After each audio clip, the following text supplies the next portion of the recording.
ఎంజీరావు గారు, America and ఇరాన్ల మధ్య ఉద్రిక్తత కొనసాగుతూనే ఉంది. ఏ క్షణమైన అమెరికా ఇరాన్ మీద విరుచుకుపడే అవకాశాలు అయితే కనిపిస్తూ ఉన్నాయి. ఈ నేపథ్యంలో అమెరికా సైన్యం అభివృద్ధి చేసిన ఒక నాన్ న్యూక్లియర్ బాంబ్, దాని పేరే మదర్ ఆఫ్ ఆల్ బాంబ్స్, ఇప్పుడు ఇరాన్ చేతిలో ఉంది. సో ఖమేనీ వ్యూహం ఏంటి అండ్ ఈ మదర్ ఆఫ్ ఆల్ బాంబ్స్ ఏంటి, దీని ప్రత్యేకత ఏంటి? ఎస్ అంటే గత 2025 జూలైలో అమెరికా తన B-2 స్పిరిట్ బాంబర్స్ ద్వారా ఇరాన్లో ఉన్న అణుక్షేత్రాన్ని అటాక్ చేసింది. ముఖ్యంగా ఇస్ఫహాను, ఫార్డో లాంటి నాటాంజ్, ఈ 3 అణుకేంద్రాలని అటాక్ చేసి పేల్చేసింది అనమాట.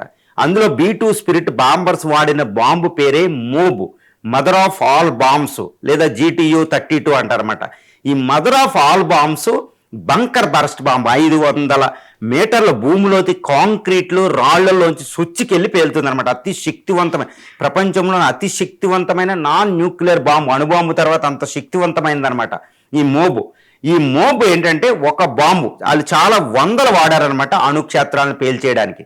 వాడినప్పుడు ఈ అమెరికా B-2 స్పిరిట్ బాంబర్ వాడిన ఒక మోబు మాత్రం పేలకుండా అలా ఉండిపోయింది. దాన్ని ఇప్పుడు ఖైమేనీ అంటే ఇరానియన్ దళాలు దాన్ని సేజెక్కించుకున్నాయి. అంటే సేజెక్కించుకోవడం ఏంటి, దీన్ని ఏం చేస్తే ఇరాన్ అని అనుకుంటారు. అంటే అమెరికాకి చాలా చాలా పెద్ద నష్టం కలిగించబోతుంది అనమాట.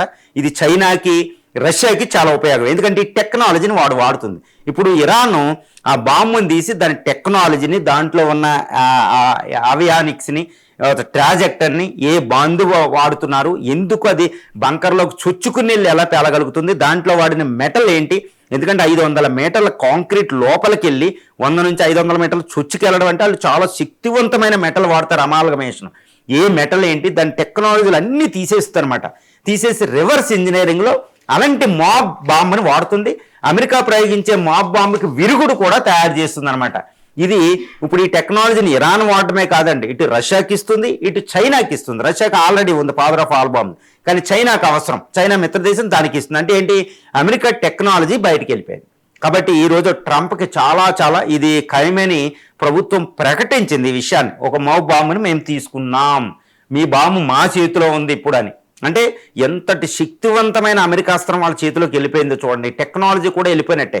చైనా అయితే రివర్స్ ఇంజనీరింగ్, ఇటు అమెరికా B-2 బాంబర్ టెక్నాలజీ అది బాంబర్లకు వాడుతుంది. అమెరికా F-35 F-32 చేసి అది J-20 J-35 బాంబర్లు తయారు చేసింది. రష్యా సుకోయిలు తెచ్చి ఈ J-10 J-F-17 థండర్ తయారు చేసింది. చైనా అంటేనే వేరే వాళ్ళ ఆయుధాలు పైరసీలో సంపాదించి వాడిని రివర్స్ ఇంజనీరింగ్లో ప్రొడ్యూస్ చేయడు. మరి ఈ బాంబు బయటకు వచ్చింది. ఈరోజు ఇరాన్కి, చైనాకు ఒక పండగ వాతావరణం. ట్రంప్కి అయితే చాలా పెద్ద విపత్తు అని చెప్పొచ్చు. ఎందుకంటే మళ్ళీ టెక్నాలజీని రివర్స్ చేసి ఇంకోటి అలాంటి బాంబు టెక్నాలజీ చాలా సంవత్సరాలు పడుతుందన్నమాట. శత్రు చేతులకు మన టెక్నాలజీ వెళ్ళకూడదు. అందువల్ల ఇప్పుడు ఈ mother of all bombs Iran చేతిలోకి వెళ్ళడం అంటే అది ట్రంప్కి ఇప్పుడు యుద్ధం జరిగే సమయంలో, యుద్ధం ఎప్పుడు జరుగుతుందనే సమయంలో అది పెద్ద షాకింగ్ న్యూస్. అది పెంటగాన్ కూడా ఆందోళనలో పడేసింది. అమెరికన్ కాంగ్రెస్కి ఇప్పుడు ఆయన సమాధానం చెప్పాలన్నమాట. ఎందుకంటే ఆ బాంబ్ టెక్నాలజీ అక్కడికి వెళ్ళడం అంటే అది అమెరికాకి చాలా నష్టాన్ని కలిగిస్తుంది అనమాట. మరి ఇప్పుడు ఖైమేనీ యొక్క ఈ వార్నింగ్ని ట్రంప్ ఎలా చూస్తారు, అక్కడ కూడా యుద్ధం ఏ క్షణంలో వస్తుందో.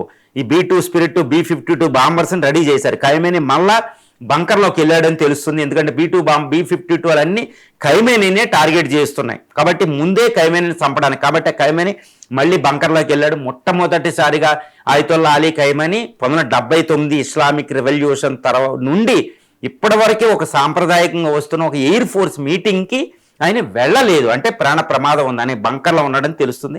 మరి ఇరాన్ అమెరికా యుద్ధం ఏ క్షణంలో రెడీ అవుతుందో చూడాలి. కానీ ఎట్టి పరిస్థితుల్లో అక్కడ యుద్ధం జరిగే అవకాశాలే ఇక్కడ ఉన్నాయి.